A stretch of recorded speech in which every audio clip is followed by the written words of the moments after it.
I freaking love Spider-Man, and this is coming from a British-born Asian person who has like no business obsessing over this fictional dude from America, but Bendis' Ultimate Spider-Man run is like one of the greatest things ever. The Sam Raimi films has shaped my sense of style more than any other piece of filmmaking, and since my parents worked like 6 days a week when I was a kid, the 90s show was like the only thing that gave me company, and that actually sounds really sad saying that out loud now. But I recently rewatched Spider-Man Homecoming and I was struck by how impressive it was in updating the character with a proper scalpel-like focus, specifically in the context of modern day class identity conflicts.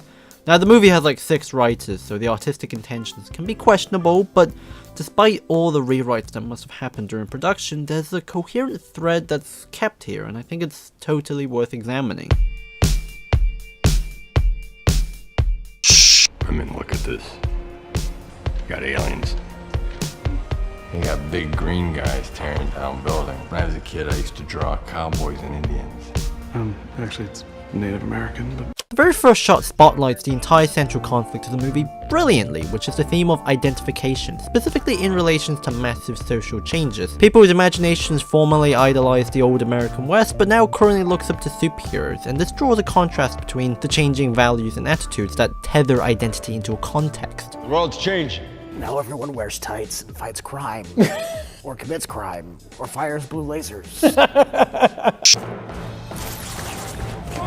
If you think about it, the Old West holds historical national values of the American frontier, manifest destiny, and ideas of individual freedom, while for superheroes they are representative of a different frontier, a social one I would argue, one with philosophical notions and ideas of individual responsibility. If you think about it, every superhero are representatives of a different philosophy and ideology, from patriotism to objectivism to the aristocracy, and the gigantic shift in attitude has created a new world where everyone doesn't reference real life but ideas of real life instead.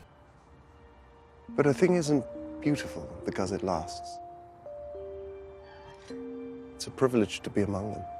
Peter Parker's life embodies this change. He is this working class kid who is slowly disposing away his working class attitude, values, and community. His mask literally tells him what to look at. His costume is from someone else's design, his introspective dialogue is one with the costume, and his only sense of identification is with Iron Man in life, as this abstract symbol. But Spider-Man doesn't develop his own philosophical ideological position. He's a symbol without a reference point, but instead refers to another symbol. It's what Jean Baudrillard defined as the simulacrum, an image with no original reference point in reality, so it's sort of superficially pretty and ultimately unfulfillingly empty. And this empty dynamic is woven into almost every single act that Spider-Man has in the movie, because every single one of his action has some sort of trade-off. Show the montage. I'm reminding myself for Backpack's gone. I don't need to go to Mr. Stark is no longer connected. Hey, Matt, but I'm more worried. Like, what is going on with you? I'm not a girl, I'm a boy. I mean, I'm sorry. I can't move, I can't. I know there's some criticism pointing at the lack of consequences of the ramifications of these actions, in the sense that it doesn't really follow upon them, and I do agree it is a bit of an issue, because Spider-Man's life should be this sort of drama-filled, bittersweet world of pain and misery. But you know what?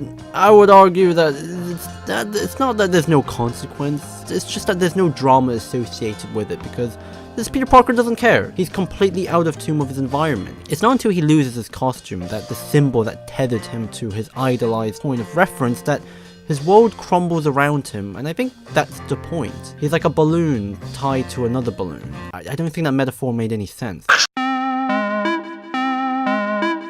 If you organize the 3 key players of the story, they're all characters that can sort of be fit into a hierarchy. Tony Stark is this upper-class rich influencer of society, Toomes is this middle-class man who lives in a massive designer house, and Peter Parker is this working-class kid who lives in an apartment with his aunt.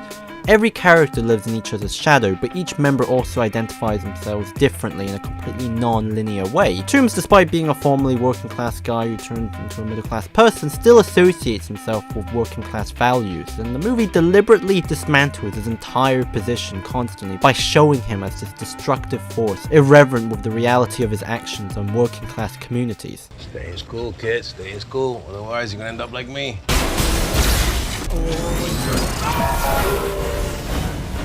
I don't want those weapons in this neighborhood. I got a nephew who live here. And the tension between the environment and the symbolic is woven into this conflict between Vulture's position and his attitude. Working class identity effectively becomes an ideological mask used to justify his middle class disconnected behavior. He blames the rich for not caring about the little guy at the bottom, but at this point, Toomes has done more damage for everyone at the bottom than the upper class ever did. Both Spider-Man and Vulture embodies a natural incompatibility with their own sense of self-identification. And to an extent, Toomes is exactly what Peter would have become if he didn't choose to change. They're all seeking for something that they simply aren't. Vulture tries to steal Iron Man helmets and arc reactors, symbolic of the hearts and mind of an identity not his own, while Spider-Man rises from a rubble in a costume that he made himself.